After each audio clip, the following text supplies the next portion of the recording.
आज हम शुरू कर रहे हैं क्लास 10th का चैप्टर जो 9 है, त्रिकोणमिति के कुछ अनुप्रयोग। क्लास 10वीं क्लास का ये टॉपिक है, चैप्टर है। उसमें हम आज फर्स्ट क्वेश्चन जो है वो देख रहे हैं।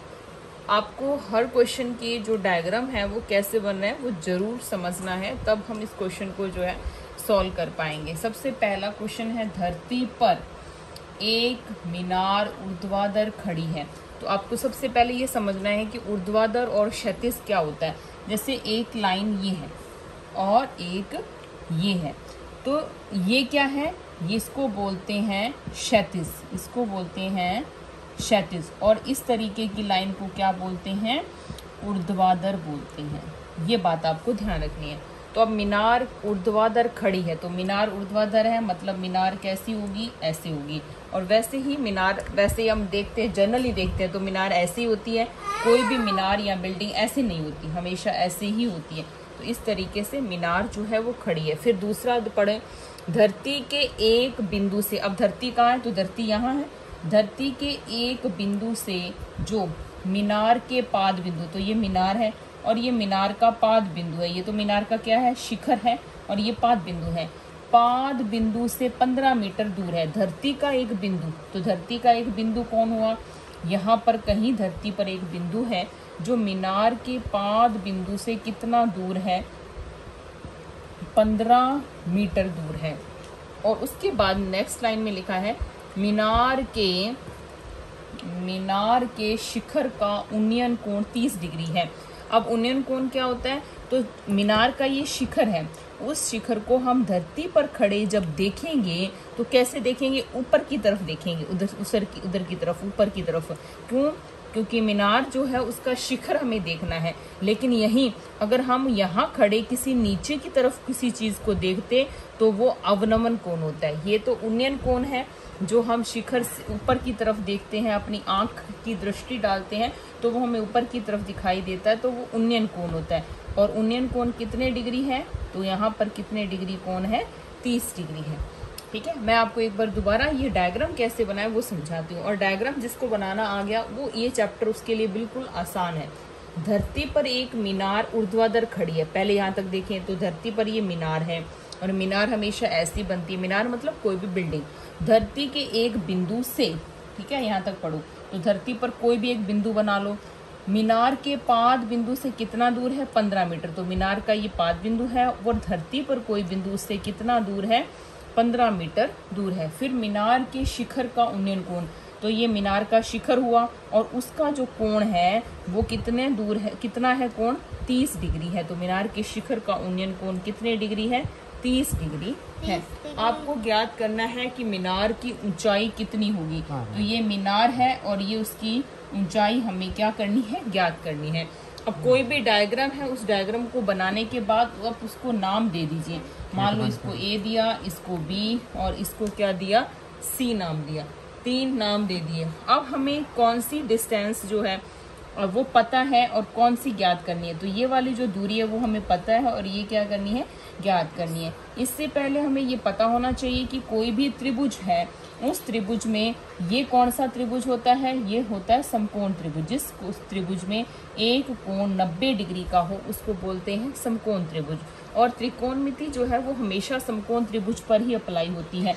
मान लीजिए ये कोण आपने ज्ञात कर, आपको पता है, और ये तो 90 डिग्री है, हमें पता ही है। इन दोनों कोण का पता होने पर ये दोनों जहां पर भी स्थित होते हैं, जिस लाइन पर भी स्थित होते हैं, वो आधार होती है।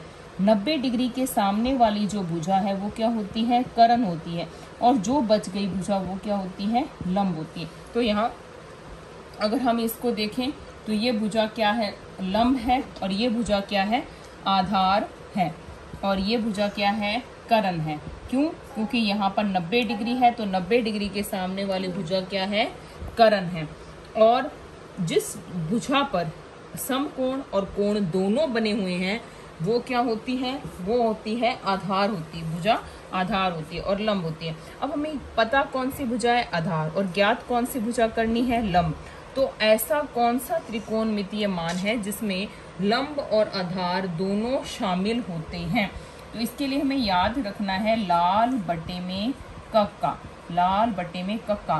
तो लंब करण किस में आते हैं, साइन थीटा में आते हैं।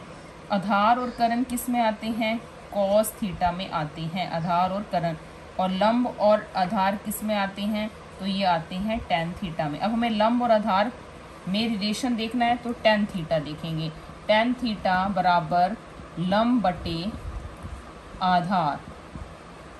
अब थीटा का मान कितना है, 30 डिग्री है, तो टेन 30 डिग्री बराबर लंब कहाँ लिखना है, ये रहा। तो लंब की भुजा कौन सी है, ए बी, और आधार की भुजा कौन सी है, 15 मीटर है आधार भुजा। उसके बाद हमें ये देखना है कि टेन 30 का जो मान है वो कितना होता है, और टेन 30 का मान होता है, टेन 30 का मान हमें ज्ञात करना है। टेन 30 का मान होता है 1 बटे में √3।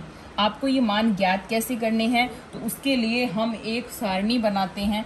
जैसे मान लीजिए सबसे पहले साइन की सारणी बनती है, फिर कॉस की सारणी बनती है, फिर टेन की सारणी बनती है। तो साइन यहाँ पे 0, यहाँ पे 30, यहाँ पे 45, 60 और 90 डिग्री। यहाँ पे साइन 0 का मान होता है 0 डिग्री, और साइन 30 का मान होता है, ये हम कैसे ज्ञात करते हैं, ये भी मैं आपको बता देती हूँ। इस तरीके से इसके मान जो हैं वो ज्ञात किए जाते हैं और इनका अंडर रूट निकाला जाता है। यहाँ पे आएगा 1 बटे में 2, यहाँ पे 1 बटे √2, यहाँ पे √3 बटे में 2, यहाँ पे 1। फिर वापस इसको रिपीट करेंगे तो 1 √3 बटे 2, रिपीट ऐसे करना है तिरछा, 1 बटे 2 और 1 बटे 2 और 0। अब टेन का मान निकालना है तो साइन को कॉस से भाग देना है, तो 1 आ गया, यहाँ पे 0 बटे में 1। जब बटे में 0 आ जाए तो उसका आंसर क्या होता है, अनंत होता है। क्या होता है, अनंत। लेकिन अगर ऊपर 0 आ रहा है, अंश में 0 आ रहा है, तो उसका आंसर 0 होता है। 1 बटे 2 को √3 बटे 2 से भाग दिया तो 1 बटे में √3 आएगा, और यहाँ पे ये दोनों एक जैसे हैं तो कट गए, 1 आ गया, और यहाँ पे √3 आ गया, और यहाँ पे आ गया अनंत। इस तरीके से ये मान आते हैं। तो टेन 30 का मान कितना हो गया, 1 बटे √3, वो मैंने यहाँ लिखा है। और ए बी और बटे में कितना आ जाएगा, 15 आ जाएगा। अब इसका तिरछा गुना करेंगे तो ए बी का मान कितना आ जाएगा, 15 बराबर ए बी √3, और ए बी का मान 15 बटे में √3 आ जाए।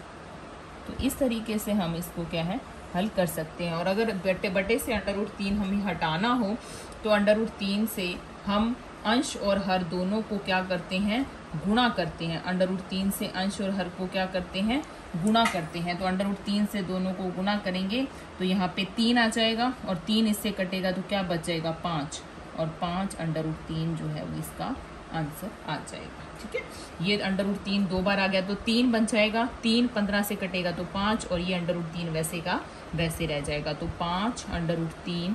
और ये जो लंबाई दे रखी थी, ऊंचाई, वो किस में थी, मीटर में थी, इसलिए ये जो आंसर आएगा वो किस में आएगा, मीटर में आएगा। धन्यवाद।